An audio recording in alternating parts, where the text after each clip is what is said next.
a different type of video. This one, let's call this Inner Beauty, okay? So this one is actually gonna be a book review. Back in January, I had mentioned a book in my monthly favorites, and then some people said, can you do a, like a video on some of your favorite books? And while I haven't gotten a chance to do like a review on all of my favorite books, because I do read a lot, I do want to talk about this one. And this one sort of goes with the college video that I just put up a couple weeks ago on the 4 things that I wish someone told me before I graduated college.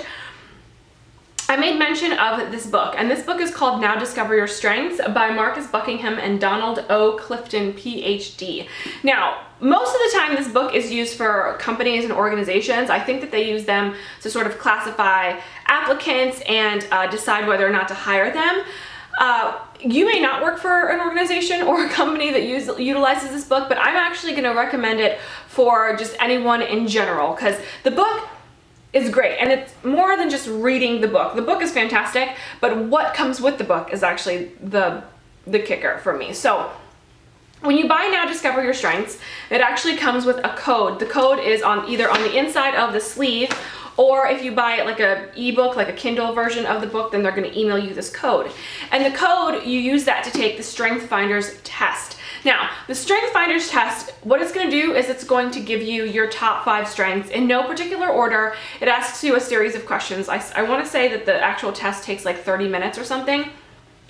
So it's quite extensive, but at the same time, I feel like self-discovery is one of my favorite things to do and one of my favorite things to recommend, especially if you are, sort of in a space where you don't know what you're doing, you don't know what you want to do, you're trying to figure that out, you don't know what your life's purpose is, you don't know what your calling is, you sort of are bopping from here and there. Figuring out your strengths and self-discovery in general is just a really, really great tool to have. It sort of helps you know a little bit more about yourself, how you relate to other people, how you're showing up in the world, and you get to operate in those strengths. We're just sort of obsessed in our culture with like pathology, and with a lot of people telling us to work on our weaknesses, figure out what your flaws are and then change those, make yourself a better person. We often neglect the fact that we are gifted in certain areas. We do already have these innate strengths that are built in to us. And so that is what this book tells you to pursue. Actively pursue operating in your strengths. Now, what it doesn't say is, it does not say to forget about your weaknesses, don't work on your weaknesses, just be, horrible at those forever. That's not the case. It says that using your strengths, you can actually provide a workaround to still be successful while you still have those weaknesses, if that makes any sense. Operating in your strengths is something that changed my entire life. When I learned what my strengths actually were, I was like, oh my gosh, my entire life made sense. Because I'm a person who, I always wondered why I was the way that I was. I felt like people didn't understand me. I was being misunderstood. And so when I took the Strength Finders test and it listed out everything, and then I read the descriptions, because it does provide descriptions for you in the book, I was like, oh my gosh, like this is me to a T. And once I started operating in those strengths, I just think that life in general became easier. Like, I wasn't always trying to be like someone else. I wasn't trying to have their strengths, because I was like, no, this is my strength. Like I mentioned before in another video, that competition, I've always been a really competitive person, and I didn't know why that was. But then once I took the Strength Finders test, I realized that is one of my strengths, and I was able to use that to move forward in life, instead of like being like a really competitive person and having that be a hindrance, because why am I always so competitive? Why can't I just get over it? You know what I mean? Now, one of the benefits to operating in your strengths is that you will become excellent at whatever your strengths are if you start to hone those and start to work in those areas. Whereas if you only try to, make your weaknesses better, then you can only go so far. Like, if, for example, and this is going to be a very oversimplistic explanation, but for example, let's say I've always wanted to be an Olympic gymnast, okay? I've always wanted to be an Olympic gymnast, but I've never been in a gym. I'm too tall to be in artistic gymnastics. I'm 5'8", and most artistic gymnastics athletes are like 4'11", okay? So I'm too tall. I've never been to a gymnastics class. I've never taken gymnastics. I don't have, tons of upper body strength. Let's just pretend I'm not athletic at all whatsoever.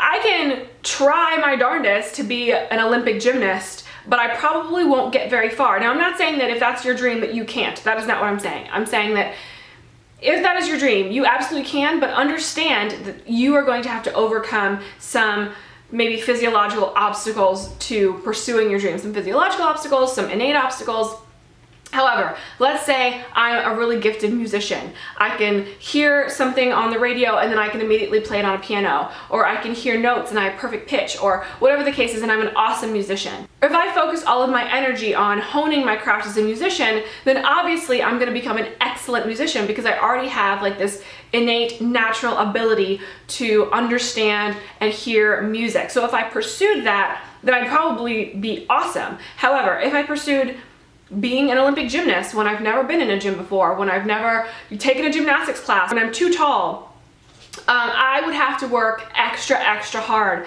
to overcome and to compensate for my lack of artistic gymnastic ability. Does that make sense? So again, that's a really simplified way of explaining strengths versus weaknesses. Basically saying if you work on your strengths, then you will become excellent at that because you already have a natural propensity in that direction.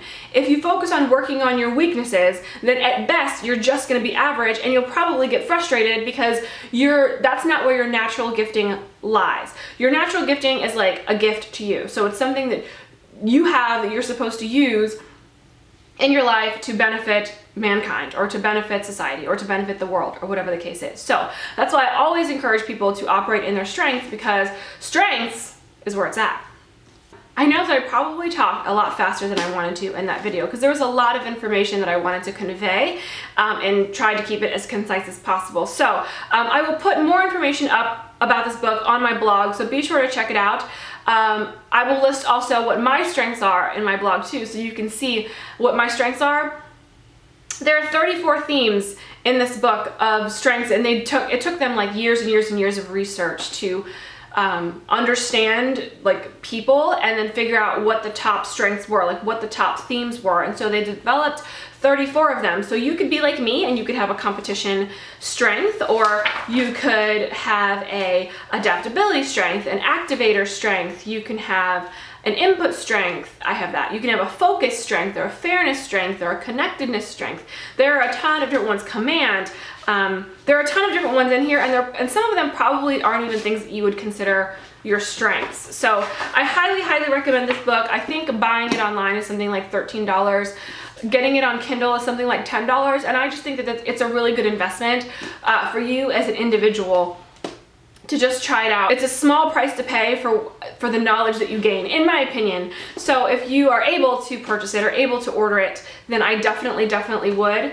If you are somebody who works in a leadership position, I would recommend using this book within your leadership team. I always recommend it for leaders too. I do a lot of leadership training classes, and so this is one of the things that I would recommend in building a proper team. Just understanding strengths as a leader and as a manager.